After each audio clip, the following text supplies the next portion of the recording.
ہو یدا، دعائیں خلیل اور نوید مسیحا۔ نبی اکرم صلی اللہ علیہ وسلم نے لوگوں کو ہدایت فرمائی، ہدایت قرآنی سنائی۔ جو لوگ یہ آیات سن کر آپ صلی اللہ علیہ وسلم کے قریب آئے، آپ صلی اللہ علیہ وسلم نے قرآن کے ذریعہ سے ان کی نفوس کا تزکیہ کیا، ان کے دلوں میں اللہ کی محبت، آخرت کی فکر اور شہادت کی تڑپ پیدا کی، پھر انہیں احکامات سکھائے اور احکامات کی حکمت سکھائے۔ اس طریقے سے وہ جماعت تیار ہوئی جس نے بڑی قربانیاں دے کر ایک صالح معاشرہ اور عادلانہ نظام قائم کیا۔ آج بھی اگر ہم چاہتے کہ معاشرتی عدل قائم ہو تو اس کے لیے بھی یہی طریقہ ہوگا۔ قرآن کی دعوت کے ذریعہ لوگوں کو جمع کیا جائے، ان کی تربیت اور تزکیہ کیا جائے، اس کے بعد وہ اللہ کے احکامات پر عمل کرنے اور عادلانہ نظام کے قیام کے حوالے سے ہر قسم کی قربانی دینے کو تیار ہو گئے۔ رکوع 12 آیت 130 سے 141 ملت ابراہیمی کی وضاحت۔ 16ویں رکوع میں ملت ابراہیم کی وضاحت کی گئی ہے۔ ملت ابراہیم یہ ہے کہ جیسے ہی اللہ کا حکم آئے فوراً اس کی تعمیل کی جائے۔ یہی روش ہر دانشمند انسان کو اختیار کرنی چاہیے۔ اہمیت نیک لوگوں کی راہ کی پیروی کی ہے، نہ کہ ان سے کسی نسلی تعلق کی۔ لہٰذا 2 مرتبہ اس رکوع میں بیان کیا گیا ہے۔ تلک امہ قد خلت لہا ما کسبت ولکم ما کسبتم ولا تسألون عما کانوا یعملون۔ وہ ایک گروہ تھا جو گزر چکا، انہوں نے جو اعمال کیے وہ ان کے لیے تھے، اور تم جو اعمال کر رہی ہو تمہارے لیے ہیں، تم سے یہ نہیں پوچھا جائے گا کہ وہ کیا کرتے رہے۔ کسی سے نسلی تعلق و آخرات میں بخشش کی بنیاد نہ سمجھنا، بلکہ اللہ تو کردار دیکھے گا۔ اللہ ہمیں اچھا کردار اختیار کرنے اور نیک لوگوں کی پیروی کرنے کی توفیق عطا فرمائے، آمین۔ مختصر خلاصہ مضامین قرآن، دوسرا پارہ۔ اعوذ باللہ من الشیطان الرجیم، بسم اللہ الرحمن الرحیم۔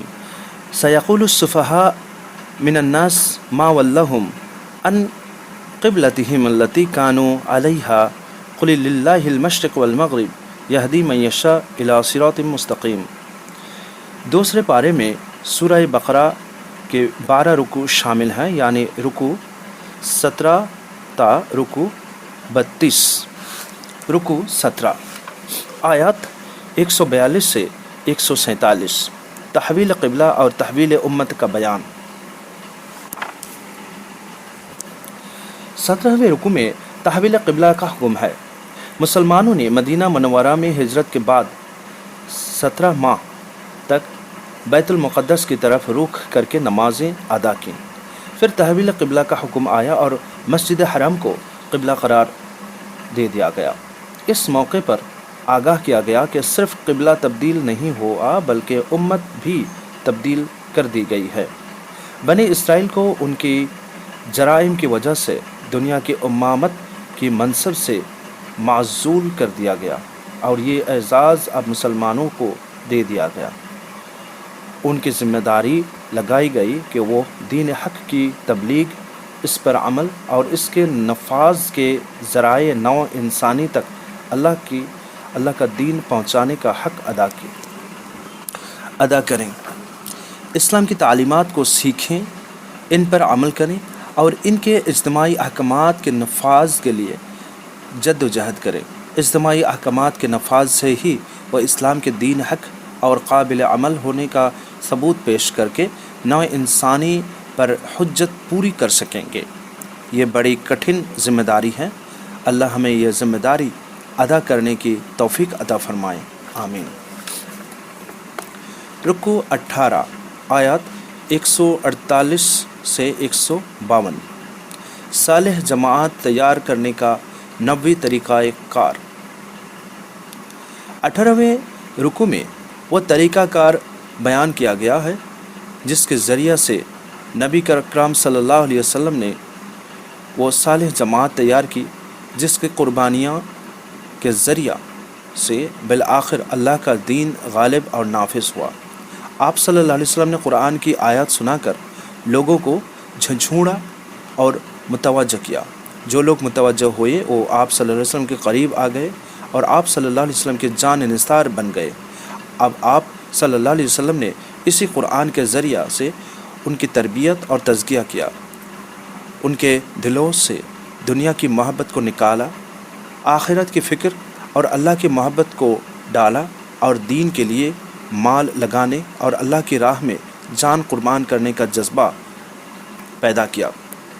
انہیں قرآن کے احکامات سکھائے اور پھر ان احکامات کی حکمت بتا کر انہیں دین پر ثابت قدم کر دیا۔ ان ثابت قدم افراد کی جد و جہد سے دین حق غالب ہوا۔ آج بھی غلبہ دین کے لیے اس سورہ رسول صلی اللہ علیہ وسلم پر عمل کر کے کامیابی حاصل کی جا سکتی ہے۔ رکوع 19 آیات 153 سے 163۔ راہ حق میں قربانیاں دینی پڑیں گی۔ 19ویں رکوع میں آگاہ کیا گیا ہے کہ نوع انسانی تک اللہ کے دین کی تبلیغ حق ادا کرنا ایک کٹھن ذمہ داری ہے۔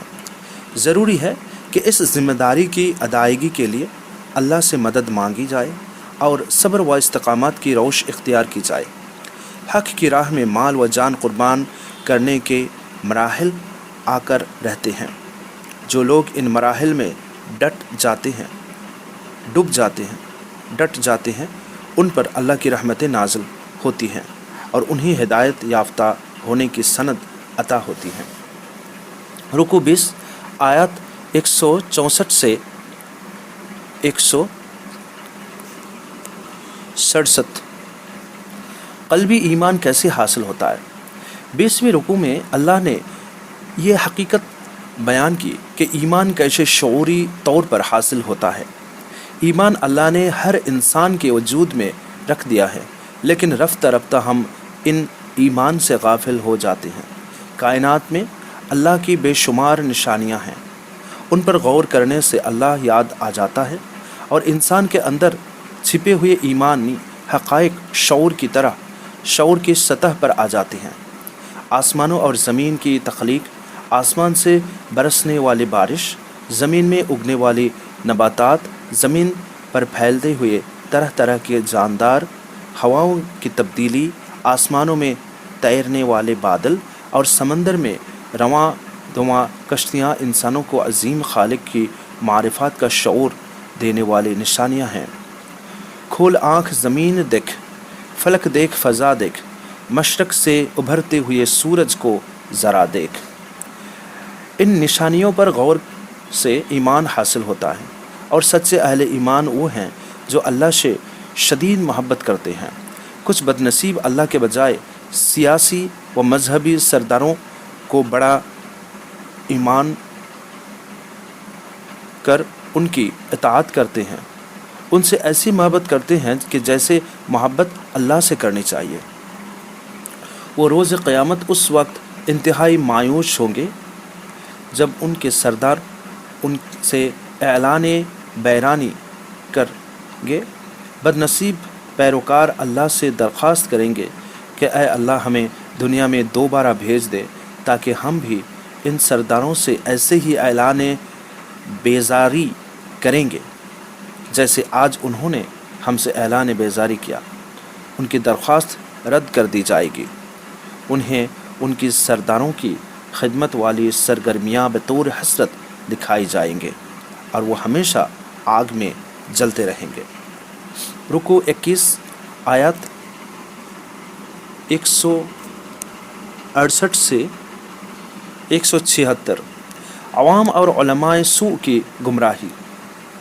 21ویں رکوع میں لوگوں کی اکثریت کی گمراہی کی وجہ سے بیان کی گئی ہے۔ جب بھی ان سے کہا جاتا ہے کہ اللہ کے نازل کردہ احکامات کی پیروی کرو تو وہ کہتے ہیں کہ ہم تو اپنے باپ دادا کے رسم و رواج کی پیروی کریں گے۔ یہ عوام کا حال ہے۔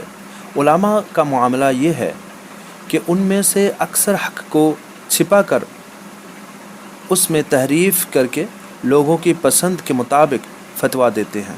اور اس کی قیمت لیتے ہیں۔ ایسے لوگ یہ قیمت لے کر اپنے پیٹ میں آگ بھر رہے ہیں۔ افسوس، یہ کیسے نڈر ہیں جو اللہ کے عذاب سے نہیں ڈرتے اور جانتے بوجھتے جہنم کا سودا کر رہے ہیں۔ رکوع 22 آیات 177 تا 182۔ نیک انسان کون ہے؟ 22ویں رکوع میں نیکی کا جامع تصویر بیان کیا گیا ہے۔ نیک انسان وہ ہے کہ جس کی نیکی صرف اللہ کی رضا اور آخرت کے اجر و ثواب کے لیے ہو۔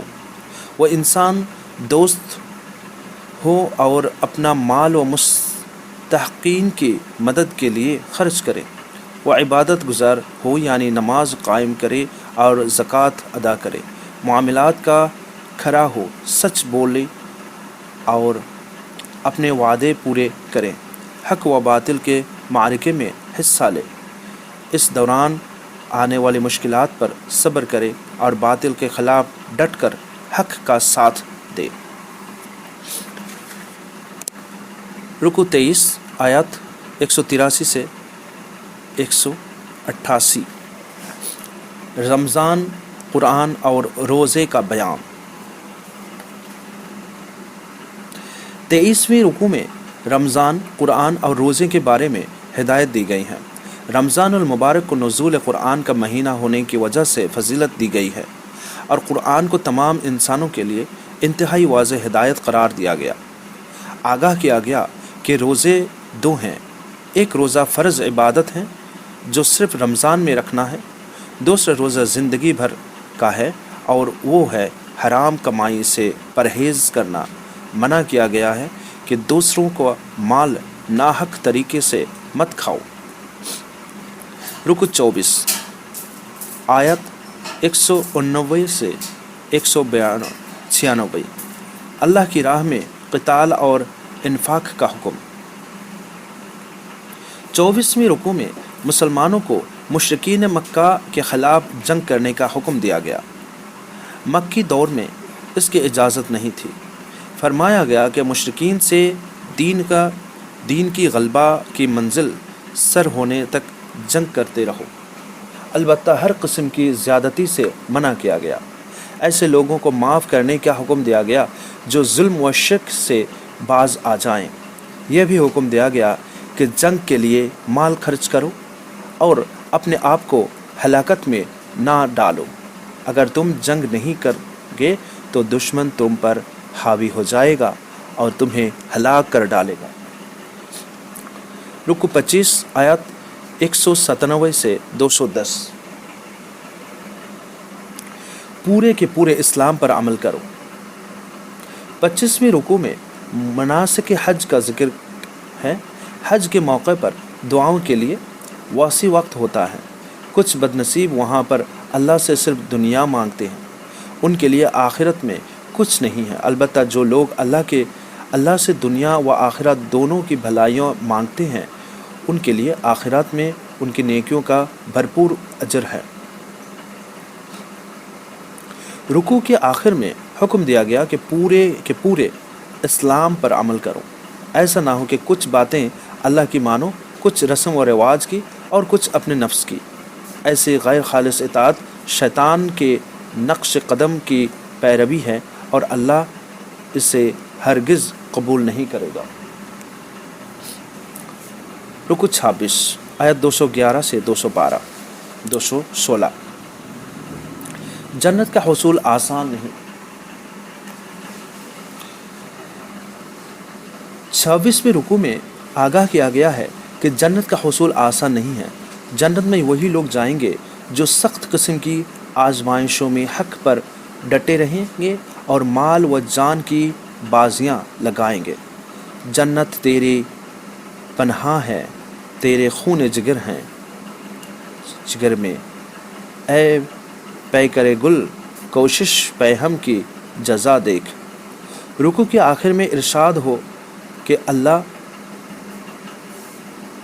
ارشاد کیا، اے مسلمانوں، تم پر جنگ کا کرنا فرض کر دیا گیا ہے، خواہ تمہیں یہ حکم کتنا ہی ناگوار ہو، مگر ممکن ہے کہ تم کس چیز کو ناپسند کرتے ہو اور اس میں تمہارے لیے خیر ہو، اور ممکن ہے کہ تم کسی چیز کو پسند کرتے ہو اور اس میں تمہارے لیے شر ہو۔ اللہ جانتا ہے اور تم نہیں جانتے۔ رکو 27 آیت 217 سے 221۔ کافروں کے جرائم زیادہ سنگین ہیں۔ 27 رکو میں محترم مہینوں میں جنگ، شراب اور جوئے کی حرمت اور یتیموں کے حقوق کے بارے میں احکامات ہیں۔ حرمت والے مہینوں میں جنگ کے حوالے سے ارشاد ہوا کہ بلا شبہ ان مہینوں میں جنگ کرنا منع ہے، البتہ جو لوگ کفر کر رہے ہیں، اللہ کی راہ سے روک رہے ہیں اور شرک کر رہے ہیں، ان کے جرائم اس سے بھی زیادہ بڑے ہیں۔ واضح کیا گیا کہ جنت کی وجہ کے صحیح امیدواروں وہ لوگ ہیں جو ایمان لائے، اللہ کی راہ میں ہجرت کی اور پھر مال و جان سے اللہ کی راہ میں جہاد کیا۔ اللہ کی راہ میں مال لگانے کا اعلیٰ درجہ ہے کہ انسان ضرورت سے زائد ہر شے اللہ کی راہ میں قربان کر دے۔ رکو 28 آیت 222 سے 228۔ 28واں رکو میں حیض، قسم اور طلاق یافتہ خاتون کی عدت کے بارے میں احکامات ہیں۔ رکو 29 آیت 229 سے 231۔ طلاق کی اقسام۔ 19ویں رکو میں طلاق کی مختلف اقسام کا ذکر کیا گیا۔ معاملہ اگر 2 طلاق تک ہو تو یہ طلاق رجعی ہے، یعنی شوہر اور بیوی رجوع کر سکتے ہیں۔ اگر شوہر نے 3 طلاقیں دے دی ہیں تو یہ طلاق مغلظ ہیں، اب رجوع نہیں ہو سکتا، سوائے اس کے کہ خاتون کسی اور مرد سے نکاح کرے اور وہ شخص وفات پا جائے یا اتفاقی طور پر اسے طلاق دے دے تو اب سابقہ شوہر سے نکاح کیا جا سکتا ہے۔ رکو 30 آیت 233 سے 235۔ خواتین سے متعلق مسائل۔ 30ویں رکو میں رضاعت اور بیوہ خاتون کی عدت کے حوالے سے ہدایتیں ہیں۔ رکو 31 آیت 236 سے 242۔ رخصتی سے پہلے طلاق۔ 31ویں رکو میں اس طلاق کے حوالے سے ہدایت ہیں پہلے ہی دے دی گئی ہوں۔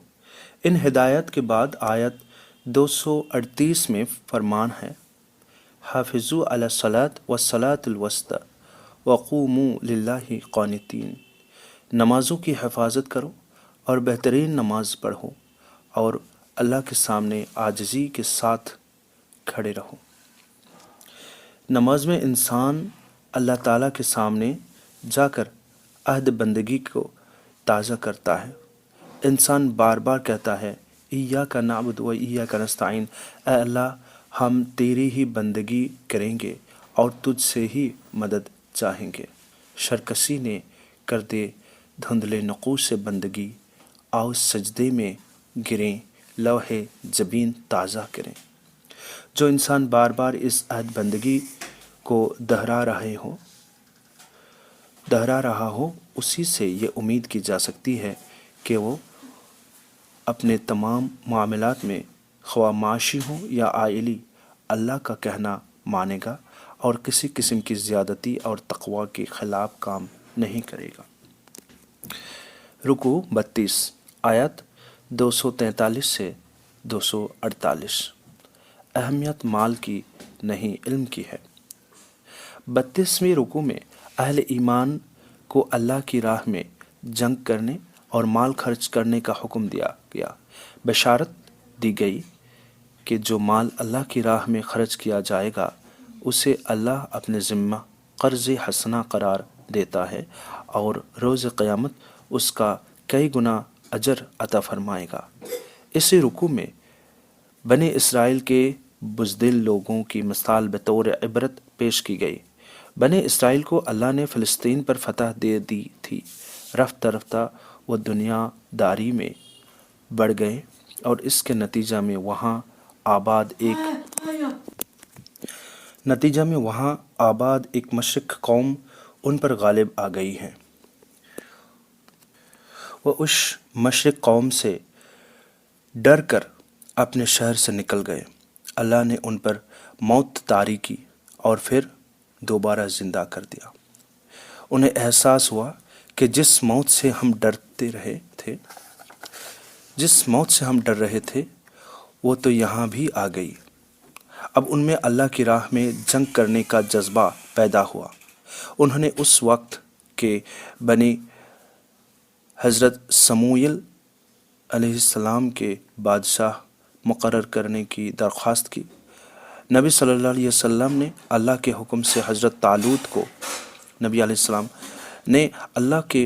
حکم سے حضرت طالوت کو بادشاہ مقرر کر دیا۔